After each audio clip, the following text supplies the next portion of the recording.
నమస్కారం, లక్ష్యం టీవీకు స్వాగతం. నా పేరు ఆకాంక్ష శర్మ. నేటి ముఖ్యాంశాలు: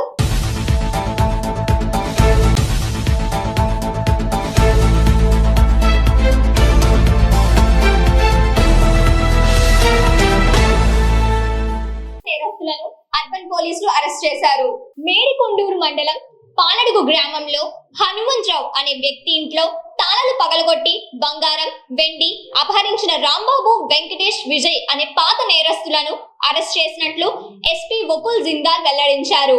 వారి నుండి 10 లక్షల రూపాయలు విలువైన వెండి, బంగారం ఆభరణాలు స్వాధీనం చేసుకున్నట్లు మీడియా సమావేశంలో వివరించారు.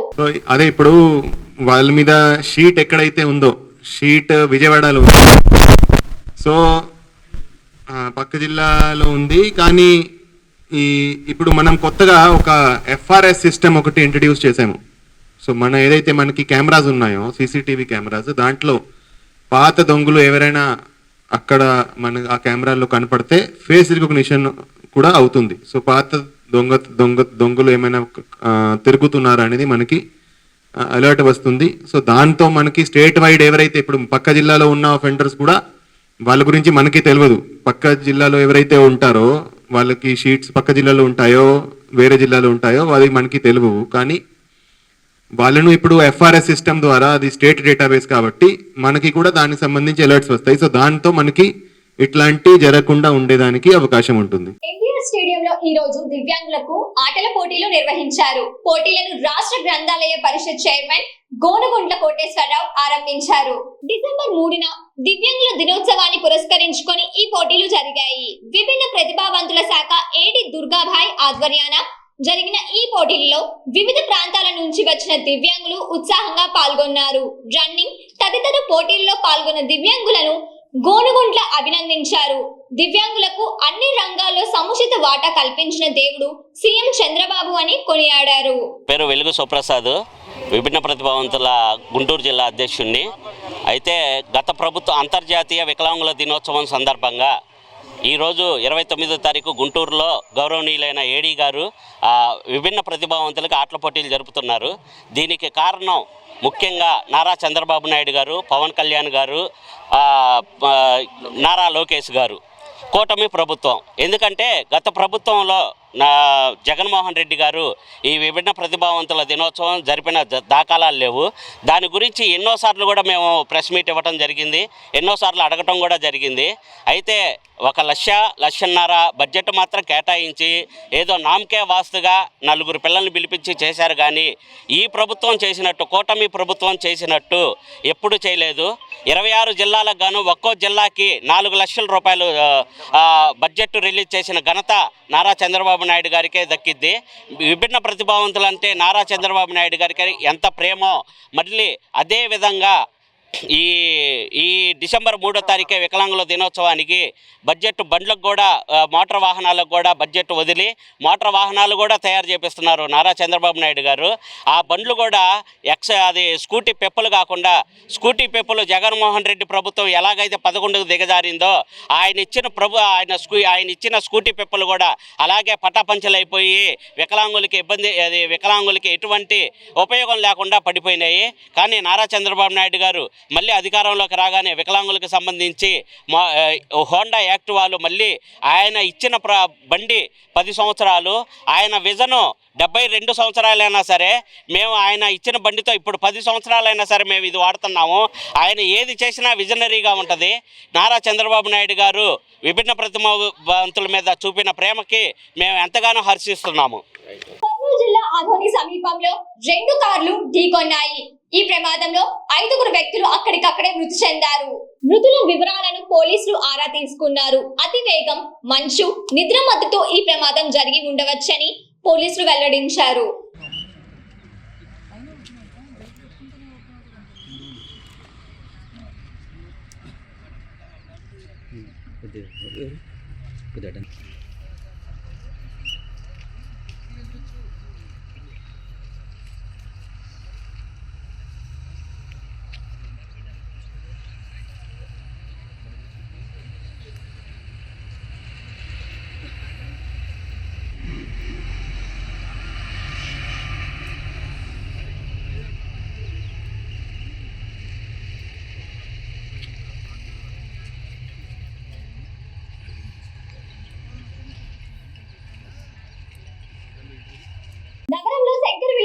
ఫ్లోర్ నిర్మాణాన్ని వేగంగా పూర్తి చేయాలని సిపిఐ నగర కార్యదర్శి అరుణ్ కుమార్ డిమాండ్ చేశారు. కోర్టు కేసులను తొలగింపు చేసేందుకు బ్రిడ్జ్ కి ఇరువైపులున్న వ్యాపారులకు సామరస్యంగా చర్చించి సఫలం కావాలన్నారు. తద్వారా నగర ప్రజలకు ట్రాఫిక్ నరకం నుండి విముక్తి లభిస్తుందని అన్నారు. ప్రభుత్వ స్థలాల్లో దశాబ్దాలుగా ఉండున్న పేదలకు పట్టాలు ఇవ్వాలని సిపిఐ కార్యాలయంలో అరుణ్ కుమార్ డిమాండ్ చేశారు. సంఘటనలో ఉన్నటువంటి కార్యాలయంలో పెద్ద ఎత్తున నిర్వహించబడతా ఉంది. ఆమె జీవి కృష్ణారావు గారు ఆయన విద్యార్థి దశ నుంచే విద్యార్థి సంఘంలో పనిచేస్తూ విద్యార్థులు ఎదుర్కొన్న సమస్యల పైన పనిచేస్తూ నాయకులు ఎదిగినటువంటి కమ్యూనిస్టు కార్యకర్త. అదేవిధంగా ఉద్యోగరీత్యా టీచర్గా పనిచేస్తున్నటువంటి క్రమంలో పార్టీ నిర్ణయించిన తర్వాత ఉద్యోగాన్ని కూడా తృణప్రాయంగా వదిలిపెట్టి భారత కమ్యూనిస్ట్ పార్టీ కార్యకర్తగా నాయకుడిగా పూర్తి స్థాయి కార్యకర్తగా వచ్చినటువంటి ఒక నిబద్ధత కలిగినటువంటి నాయకులు కాబట్టి జీవి కృష్ణారావు గారు.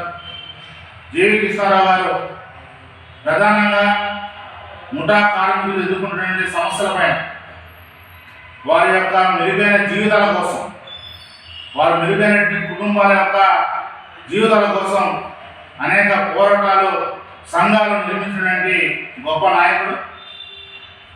కార్మికులు ఎల్లవేళలా వెట్టి చాకరీ చేయాలనేటువంటి వాళ్ళ మెదళ్లలో నింపుకున్నటువంటి దాన్ని చైతన్యపరిచి కేవలం వెట్టి చాకరీ చేయడమే కాదు, ఆ చాకరీకి ఆ శ్రమకు తగ్గట్టు వేతనం కూడా యాజమాన్యం వద్ద నుంచి తీసుకోవాలనేటువంటి వారికి బాధ్యతలు అదేవిధంగా హక్కులు నేర్పినటువంటి గొప్ప నాయకులు కాబట్టి జీవి కృష్ణారావు గారు. కేవలం కార్మిక పక్షాన్ని కాకుండా ఈ గుంటూరు నగరంలో అనేక కాలనీల నిర్మాణంలో కీలక పాత్ర పోషించిన నాయకులు కాబట్టి జీవి కృష్ణారావు గారు. సంగడగుంట ప్రాంతంలో నల్లచెరువు అదేవిధంగా కమ్యూనిస్ట్ బొమ్మల సెంటర్, ఏటి అగ్రహారం, వెంకటపై కాలనీ తదితర అనేక ప్రాంతాలు కాబట్టి జీవి కృష్ణారావు గారు ఉన్నటువంటి ప్రభుత్వ భూముల్లో పేదలు మొత్తం కూడా సమీకరించి అక్కడ పేదలతో ఆ భూములను ఆక్రమించి ఇళ్ల నిర్మాణంలో కీలక పాత్ర పోషించినటువంటి అనేక నాయకుల్లో జీవి కృష్ణారావు గారు ఒకరు. కార్మికుల పక్షాన ప్రజల పక్షాన అనేక పోరాటాలు నిర్వహించి ఈ గుంటూరు నగర ప్రజల్లో వాళ్ళ హృదయాల్లో కొనున్న నాయకుడు జీవి కృష్ణారావు గారి 9వ వర్ధంతి డిసెంబర్ 1వ తేదీన జరగబోతా ఉంది. ఆ యొక్క వర్ధంతి కార్యక్రమానికి ముఖ్య అతిథిగా సిపిఐ రాష్ట్ర కార్యదర్శి కామ్రేడ్ ఈశ్వరయ్య గారు రాబోతా ఉన్నారు.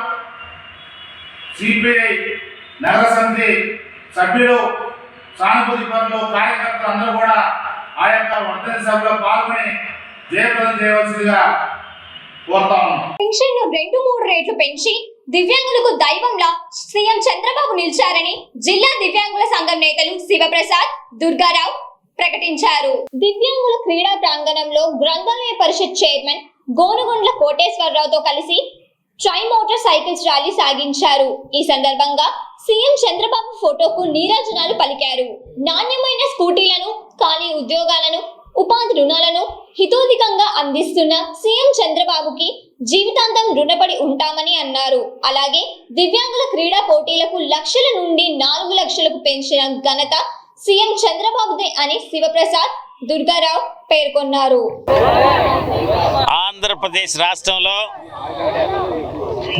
ప్రపంచ విభిన్న ప్రతిభావంతుల దినోత్సవం సందర్భంగా ఈ రోజున గుంటూరులో క్రీడలను ప్రారంభించడం జరిగింది.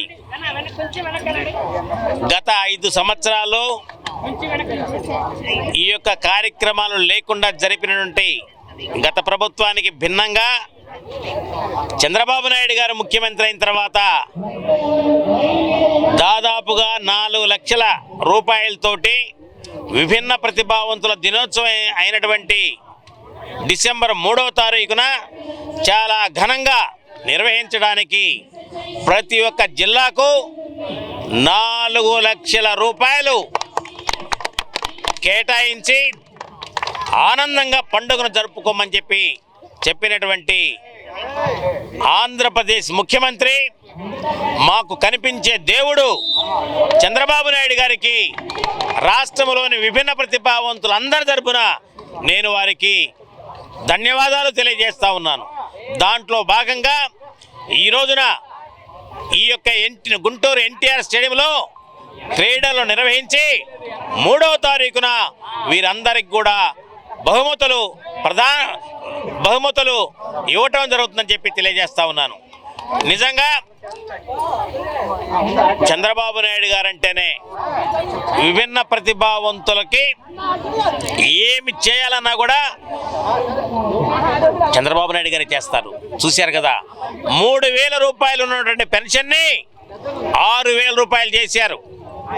6,000 కాకుండా తలసిమియా వ్యాధితో బాధపడుతున్న వారికి 10,000 చేశారు. మంచానికి పరిమితమైన వారికి 15,000 రూపాయలు ఇస్తున్న రాష్ట్రం ఏదైనా ఉన్నదా అంటే అది ఆంధ్రప్రదేశ్ రాష్ట్రం. చంద్రబాబు నాయుడు గారి పరిపాలనలో దివ్యాంగులు కూడా సకలాంగులతో సమానంగా జీవించాలని ఒక మంచి దృక్పథంతో ముందుకు తీసుకుపోతున్నటువంటి మా చంద్రబాబు నాయుడు గారు మాకు దేవుడు అని మరోసారి తెలియజేస్తూ సెలవు తీసుకుంటారు. రాష్ట్రానికి మరో తుఫాన్ భూతం దూసుకు వస్తుంది. నైరుతి బంగాళాఖాతంలో ఏర్పడిన దిత్వా వాయు వేగంతో దక్షిణ రాష్ట్రాల వైపు సాగుతుంది. మొంతా తుఫాన్ తో అల్లకల్లోలం అయిన రాష్ట్రానికి మరో తుఫాన్ మరింత బెంబేలెత్తిస్తుంది. రానున్న 5 రోజుల్లో భారీ వర్షాలు కురిసే ప్రమాదం ఉందని తుఫాన్ హెచ్చరికల అధికారి జగన్నాథ్ కుమార్ హెచ్చరించారు. ప్రజలు ముఖ్యంగా అధికార యంత్రాంగం అప్రమత్తంగా ఉండాలని సూచించారు. కొనసాగుతుంది. ఇది చెన్నైకు 520 కిలోమీటర్ల దూరంలోను మరియు పుదుచ్చేరికి 420 కిలోమీటర్ల దూరంలోనూ కొనసాగుతుంది. రాబోయే 2 రోజుల్లో ఉత్తర వాయువ్య దిశలోనే పయనించి నైరుతి బంగాళాఖాతం మీదుగా శ్రీలంక మీదుగా పుదుచ్చేరి, ఉత్తర తమిళనాడు, దక్షిణ కోస్తా ఆంధ్రప్రదేశ్ వైపు తీరం దగ్గరగా చేరుకునే అవకాశం ఉంది. ఈ తుఫాను వల్ల రాబోయే 5 రోజులు కూడా కొంచెంగా వర్షాల యొక్క విస్తృతి పెరిగే అవకాశం ఉంది. ముఖ్యంగా దక్షిణ కోస్తా జిల్లాల్లో ఈరోజు 1-2 చోట్ల, రేపు కొన్ని ప్రాంతాలలో 30వ తేదీ డిసెంబర్ 1వ తేదీ నాటికి అత్యధిక ప్రాంతాలలో క్షేత్రీయ విస్తృతి పెరిగే అవకాశం తేలికపాటి నుంచి మోస్తరు జల్లులతో ఉండే అవకాశం ఉంది. ఇక 5వ రోజున పలు ప్రాంతాలలో, 6వ రోజు కొన్ని ప్రాంతాలలో, వారంలో చివరి రోజు 1-2 ప్రాంతాలలో తేలికపాటి నుంచి మోస్తరు జల్లులు దక్షిణ కోస్తా జిల్లాలపై పడే అవకాశం ఉంది. ఇక అతి ముఖ్యంగా ఈ రోజు నుంచి రేపటికి దక్షిణ కోస్తా జిల్లాలైన నెల్లూరు, చిత్తూరు, తిరుపతి, అన్నమయ్య జిల్లాల్లోని 1-2 చోట్ల భారీ నుంచి అతి భారీ వర్షపాతం పడే అవకాశం ఉన్నందువల్ల ఆయా జిల్లాలకు ఆరెంజ్ వార్నింగ్ ఇవ్వటం జరిగింది. ఇక ప్రకాశం మరియు వైఎస్ఆర్ కడప, అన్నమయ్య జిల్లాల్లో 1-2 చోట్ల భారీ వర్షానికి ఆస్కారం ఉన్నందువల్ల ఆ జిల్లాలకు ఎల్లో అలర్ట్ రేపటికి జారీ చేయటం జరిగింది. అతి ముఖ్యంగా 3వ రోజు అనగా 30వ తేదీన దక్షిణ కోస్తా జిల్లాలైన శ్రీ పొట్టి శ్రీరాములు నెల్లూరు, తిరుపతి, చిత్తూరు, అన్నమయ్య జిల్లాల్లోని 1-2 చోట్ల అత్యంత భారీ, కొన్ని చోట్ల భారీ నుంచి అతి భారీ వర్షపాతం పడే అవకాశం ఉన్నందువల్ల ఆ జిల్లాలకు రెడ్ వార్నింగ్ ఇవ్వటం జరిగింది.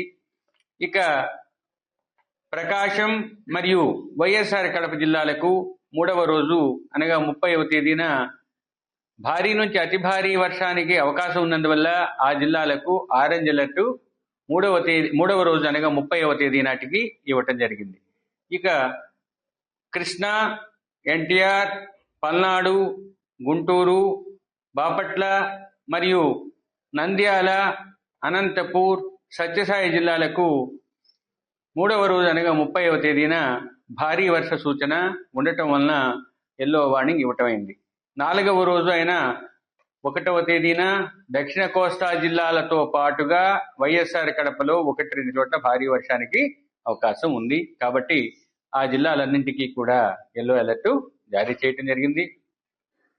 ఇక కోస్తా తీరం వెంబడి తీరం ఆవల ఈదురుగాలు 5 రోజులు కొనసాగే అవకాశం ఉంది. ముఖ్యంగా ఈ రోజు దక్షిణ కోస్తా జిల్లాలపై 35 నుంచి 45, గరిష్టంగా 55 కిలోమీటర్ల వేగంతో ఈదురుగాలు వీచే అవకాశం ఉంది.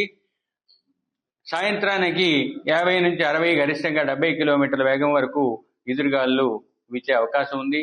రేపు సాయంత్రం వరకు ఆ పరిస్థితి కొనసాగుతూ రేపు సాయంత్రం నుంచి 60 నుంచి 70, గరిష్టంగా 80 కిలోమీటర్ల వేగంతో ఈదురుగాలు వీచే అవకాశం దక్షిణ కోస్తా దానికి ఆనుకుని ఉన్న ప్రాంతాలలో ఉండే అవకాశం ఉంది. అలా 3 రోజులు ఈ పరిస్థితి ఉంటూ 4వ, 5వ రోజుకు గాలుల యొక్క ఉధృతి తగ్గినప్పటికీ 35 నుంచి 45, గరిష్టంగా 55 కిలోమీటర్ల వేగంతో వీచే అవకాశం ఉన్నందువల్ల ఈ 5 రోజులు కూడా మత్స్యకారులు దక్షిణ కోస్తా, ముఖ్యంగా దానికి ఆనుకుని ఉన్న సముద్ర ప్రాంతంలో వేటకు వెళ్ళవద్దని హెచ్చరికలు జారీ చేయడం జరిగింది. ఇక ఆంధ్ర కోస్తా తీరం వెంబడి ఉన్న అన్ని ఓడరేవుల్లో 2వ నంబర్ ప్రమాద హెచ్చరికను ఎగురవేయటం జరిగింది. ఇక కొన్ని గంటలలో దక్షిణ కోస్తా జిల్లాలకు ఇచ్చే ఓడరేవుల హెచ్చరిక మారే అవకాశం ఉంది. అన్ని వర్గాలకు ఇవ్వవలసిన సూచనలు, సలహాలు, హెచ్చరికలు మరియు పూర్వానుమానాలని తెలియజేయడం జరిగింది. కాబట్టి ఆయా వర్గాల వారు తీసుకోవాల్సిన జాగ్రత్తలు తీసుకోవాల్సిందిగా కోరటం జరిగింది. ముఖ్యంగా నిలిచి ఉన్న పంటలను కోసుకోవటం, లేదంటే వరి లేదా ఉద్యానవన పంటలు పాడయ్యే అవకాశం ఉంటుంది. నిలిచి ఉన్న పంటల్ని జాగ్రత్తగా భద్రపరచుకోవాల్సిందిగా కోరటం జరిగింది. మరియు టూరిజం, రీక్రియేషనల్ యాక్టివిటీస్ని కంట్రోల్ లేదా నియంత్రణ చేసుకోవాల్సిన అవసరం ఉంది. హెలికాప్టర్, సర్ఫేస్ ట్రాన్స్పోర్టు సర్వీసెస్ కూడా నియంత్రించాలి.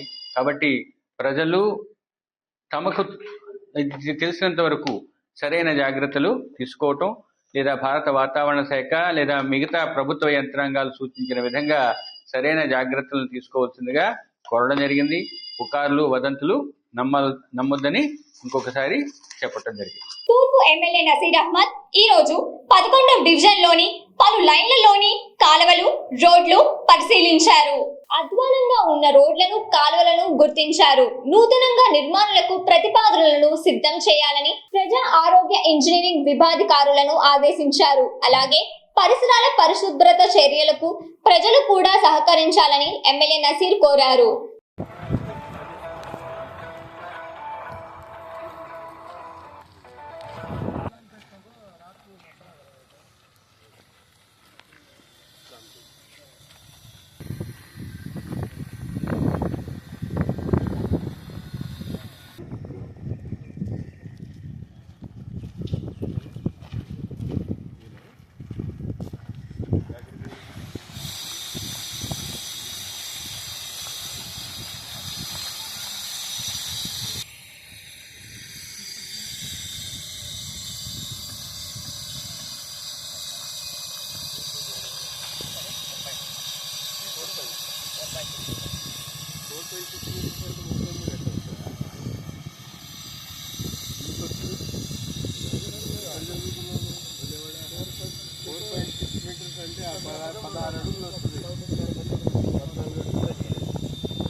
రోడ్ కెత్తుకు దానిలో హైపర్ రోడ్ని, ఎగ్జిస్టింగ్ రోడ్ని ఎంత ఉంటే అంత స్ట్రిక్ట్గా ప్లాన్లో ఇది వాళ్ళు లేవు అని చెప్తే వాళ్ళు మనదే అనుకుంటారు.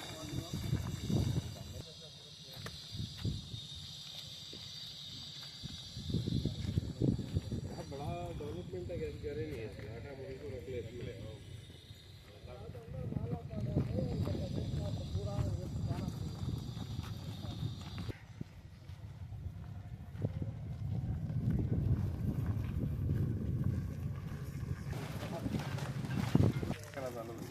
स्पीड ब्रेकर लगी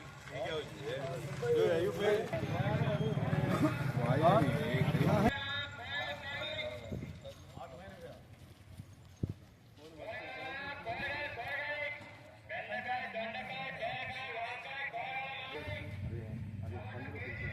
क्या हुई हो शुगर वाले क्या करते हैं तो लाभ पैसे देते हैं। वैसे नहीं भैया वो असल देखो अवॉइड करा वो लोग बोल को वैसे बोल तो कहता है कौन की उन मालूम ऐसे नहीं बड़ा पालता है वो आता है हफ्ते की रात में आते पकड़ ले जाते हैं। रात में आते वो जी बेच लेने वास्ते कर लेते हैं लोग ऐसे घरा के बीच में अच्छा रहता नहीं ना वो बड़े बड़े केस पेटी तो बोलो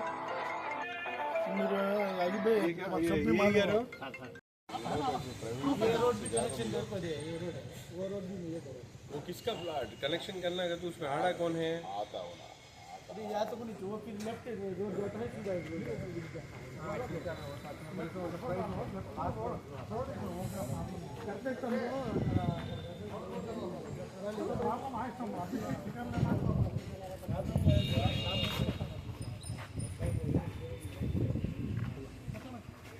నేటి ముఖ్యాంశాలు ఇంతటితో సమాప్తం. మరో బులెటిన్ లో మళ్ళీ కలుద్దాం. అంతవరకు సెలవు. నమస్కారం.